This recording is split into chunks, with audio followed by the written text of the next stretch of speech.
Mesdames, Messieurs, bonjour. Alors hier, en regardant la télévision de manière un peu distraite tout en travaillant, j'ai été attiré par ce qui se passait à l'écran. Donc il s'agissait des 50 km marche, donc une épreuve assez impressionnante quand on voit ces marcheurs qui se déhangent pour atteindre un rythme qui va au-delà des 12-13 km/h. Donc on se rend compte effectivement de la souffrance de ces hommes.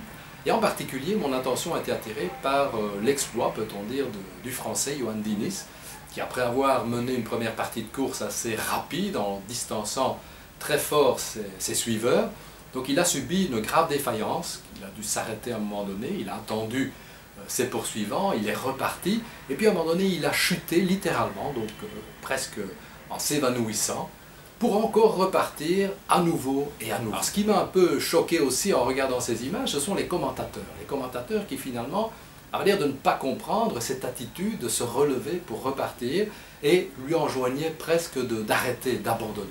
Alors c'est vrai qu'en tant que spectateur, on peut ne pas comprendre ce qui peut se passer dans la tête de ces marcheurs qui souffrent effectivement pour des raisons presque incompréhensibles.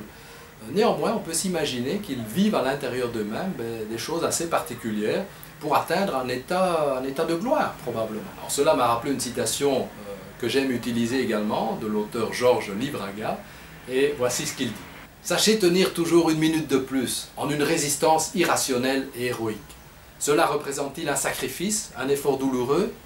Tout au contraire, tout ceci, c'est vivre. » Alors tout cela est aussi entré en résonance avec un livre que je suis occupé à lire en ce moment, donc La Divine Blessure de Jacqueline Kellen, qui nous parle justement de la douleur d'amour, la douleur spirituelle, la quête de la spiritualité. Et elle dit notamment, l'honneur de l'être humain est de se relever, non de se plaindre, non de se résigner.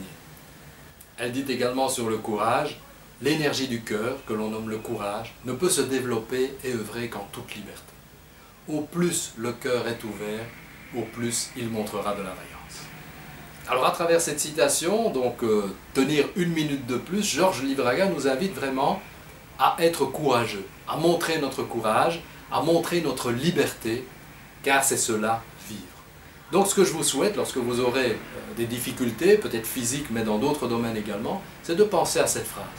Sachez tenir toujours une minute de plus, car c'est là où vous allez pouvoir décider, faire le choix de vivre libre, de montrer votre courage, de montrer votre liberté.